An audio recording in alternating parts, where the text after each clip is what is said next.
Yo, balik lagi dan gue Merama.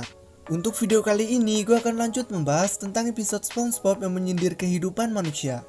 Bagi kalian yang belum menonton part pertama, kalian bisa lihat deskripsi video ini. Tapi sebelum masuk ke inti videonya, jangan lupa untuk klik subscribe dan like video ini supaya gue tambah semangat buat terus upload video untuk kalian. Ben Geeks.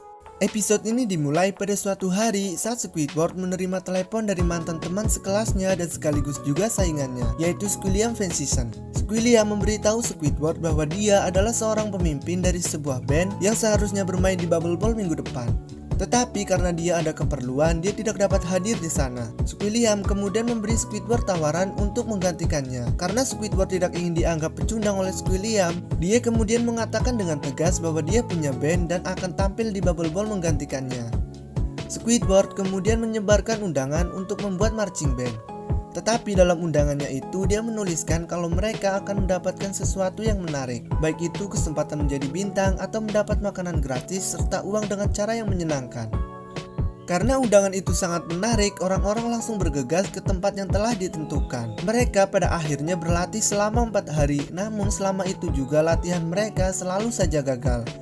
Ini dikarenakan orang-orang tidak mau bekerja sama dan saling menyalahkan satu sama lain, yang mana membuat mereka semua bertengkar. Hal ini membuat Squidward merasa kecewa dengan mereka, yang mana membuat semua usahanya menjadi sia-sia. Dan dengan perasaan kecewa, Squidward mengatakan terima kasih karena ulah kalian dan kemudian pergi meninggalkan mereka. Namun SpongeBob kemudian menyadarkan mereka bahwa jika kita dalam kesusahan, pasti ada yang menolong kita. Maka dari itu kenapa kita tidak bisa menolong Squidward yang sedang kesusahan? Ternyata usaha SpongeBob ini sukses membuat mereka bersatu dan membuat marching band menjadi kompak saat tampil di Bubble Ball. Dan hal ini membuat Squidward menjadi senang dan bahagia. Nah, episode Ben Geek ini menyindir orang-orang yang terkadang tidak mau bekerja sama dan malah merasa paling bisa sendiri, yang mana membuat dia menyalahkan orang lain jika ada kesalahan. Pesan dalam episode ini adalah kita harus belajar bekerja sama dalam hal apapun, karena semua masalah terkadang tidak akan bisa diselesaikan sendiri-sendiri. Maka dari itulah kerjasama akan menyelesaikannya. Sailor Moon.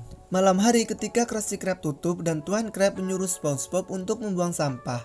Dan saat di tempat sampah, SpongeBob melihat beberapa tulisan dalam tempat sampah itu. Karena dia tidak tahu artinya, dia kemudian mengucapkannya. Tak lama Patrick datang dan SpongeBob bertanya tentang arti kata itu kepada Patrick.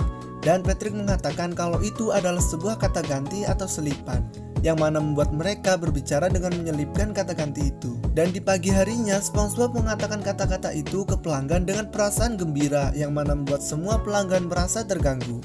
Mereka kemudian pergi meninggalkan Krusty Krab karena mereka merasa bahwa di sana tidaklah sopan. SpongeBob dan Patrick kemudian dimarahi oleh Tuan Krab dan mereka kemudian diberitahu Tuan Krab bahwa kata itu adalah kata yang buruk dan tidak boleh diucapkan. Nah, kalau kalian sudah menonton episode ini, pasti tahu kalau SpongeBob dan Patrick mengatakan kata-kata kasar karena mereka tidak tahu arti yang sebenarnya. Hal ini mengingatkan kita agar selalu bisa menjaga perkataan kita. Dan sebelum mengatakan sesuatu kata yang baru kita dengar ataupun lihat, sebaiknya kita bertanya dulu ke orang yang tahu arti kata itu, sehingga kita tidak mengatakan sesuatu yang seharusnya tidak pantas diucapkan. Coklat with nut. Dalam episode ini, SpongeBob dan Patrick menjual sebuah permen coklat. Mereka menjual permen coklat agar bisa hidup dengan senang. Namun usaha mereka menjual permen coklat tidak selamanya berjalan dengan mulus. Mereka terlalu gampang ditipu dan belum punya strategi untuk menjual permen coklatnya. Namun saat melihat papan iklan suatu makanan yang berhasil menjual banyak makanan per hari, Patrick mengatakan kalau mereka tidak menutupi kebenarannya, pasti mereka tidak akan menjual makanan sebanyak itu. Kata-kata Patrick ini membuat SpongeBob mempunyai sebuah ide untuk menjual permen coklatnya, yang mana ide itu adalah menutupi kebenaran tentang permen coklatnya. Mereka berkata bohong dan membesar-besarkan kenyataan tentang coklat itu. Contohnya, coklat itu bisa membuat panjang umur, menumbuhkan rambut, dan menguasai dunia. Hal ini ternyata berhasil membuat permen coklat yang dijualnya dibeli oleh orang-orang. Nah, episode ini menyindir manusia yang terkadang berbohong atau melebih-lebihkan kenyataan tentang produk yang mereka jual. Mereka menjual produk yang terkadang manfaatnya tidak seperti yang dikatakan. Memang mempromosikan suatu produk jualan harus dilakukan semenarik mungkin agar calon pembeli mau membeli produknya. Tetapi jangan sampai hanya demi menarik pembeli, kalian menutupi kebenaran tentang produk yang dijual. Pesan dalam episode ini adalah, saat kita menjual suatu produk, maka seharusnya kita mengatakan sesuatu yang benar tentang produk itu dan tidak melebih-lebihkannya. Just One Bite. Dalam episode ini, SpongeBob menawari Squidward untuk memakan sebuah Krabby Patty. Tetapi Squidward menolak untuk memakannya dan malah menjelek-jelekan Krabby Patty. Namun SpongeBob tidak menyerah dan terus berusaha agar Squidward mencicipi Krabby Patty. Dan pada akhirnya Squidward berhasil mencicipi Krabby Patty-nya karena terpaksa. Bahkan dia juga mengatakan kalau dia mati setelah memakan Krabby Patty, SpongeBob harus menjauh dari pemakamannya. Saat Squidward mencicipi Krabby Patty, dia langsung mencaci Krabby Patty itu dan berkata kalau Krabby Patty adalah sampah dan sampah pantas untuk dikubur. SpongeBob dengan sedih kembali ke dalam Krusty Krab, tapi ternyata setelah SpongeBob pergi, Squidward langsung menggali Krabby Patty yang dikubur itu. Dia langsung memakannya dengan lahap. Bahkan Squidward menjadi ketagihan saat memakan Krabby Patty. Dan parahnya lagi, karena sudah tidak tahan lagi ingin memakan Krabby Patty, dia malam-malam pergi ke Krusty Krab untuk memakan Krabby Patty.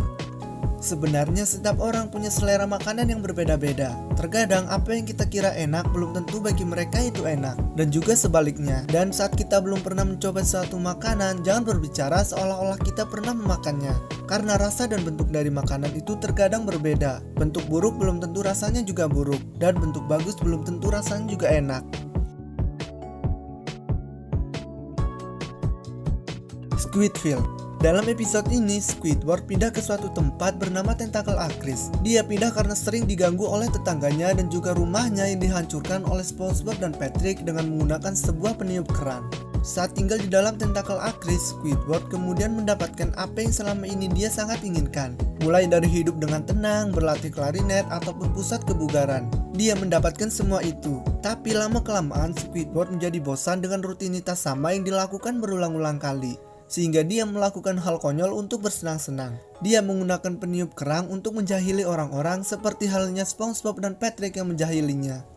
Episode ini menyindir manusia yang terkadang berpikiran bahwa hidup tenang tanpa adanya gangguan ataupun masalah akan selalu menyenangkan. Padahal hidup akan menjadi menyenangkan dengan sedikit masalah. Karena setiap orang pasti akan ada bosannya juga saat melakukan hal-hal yang sama berulang-ulang kali, sekalipun melakukan hal-hal yang sangat disukainya. Pesan dalam episode ini adalah, manusia akan merasa bosan saat melakukan hal-hal yang sama berulang-ulang kali, sekalipun melakukan hal-hal yang sangat disukai. SB129. Suatu pagi, Squidward hendak memainkan klarinetnya. Namun dia selalu saja terganggu oleh SpongeBob dan Patrick yang mengajaknya menangkap ubur-ubur. Squidward berulang kali menolak SpongeBob dan Patrick, tapi mereka juga selalu mengajaknya meski telah ditolak. Squidward kemudian ke Krusty Krab agar terjauh dari mereka. Tetapi SpongeBob dan Patrick ternyata mencari Squidward hingga ke Krusty Krab, yang mana membuat Squidward bersembunyi di dalam lemari es. Tapi sialnya lemari es itu kemudian tidak bisa dibuka dan membuat Squidward terjebak di lemari es itu sampai ke masa depan. Tepatnya 2000 tahun kemudian. Dia kemudian bertemu dengan cloning SpongeBob yaitu SpongeTrot. Squidward ketakutan di sana dan ingin kembali ke masanya sendiri. Dia kemudian menggunakan mesin waktu untuk pulang ke masanya sendiri. Tapi saat perjalanan pulang, dia tidak langsung pulang ke Bikini Bottom di masanya sendiri, tapi malah ke masa lalu atau bisa disebut juga dengan masa prasejarah. Setelah itu, Squidward kembali menggunakan mesin waktu itu, tapi kali ini dia sampai ke suatu tempat yang aneh, di mana tempat itu hanyalah ruangan kosong tak terbatas yang berwarna putih. Dia kemudian ketakutan dan sangat ingin kembali ke masanya sendiri. Dan dia juga rindu dengan SpongeBob dan Patrick. Nah, pada akhirnya Squidward berhasil kembali ke masanya sendiri dan bertemu dengan SpongeBob dan Patrick.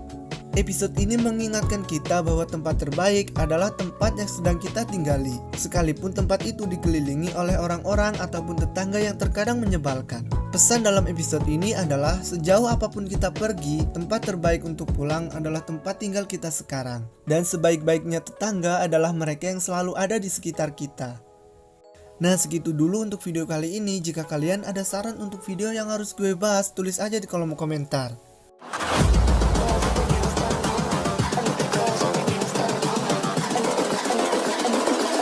I think the girls with their nails done now.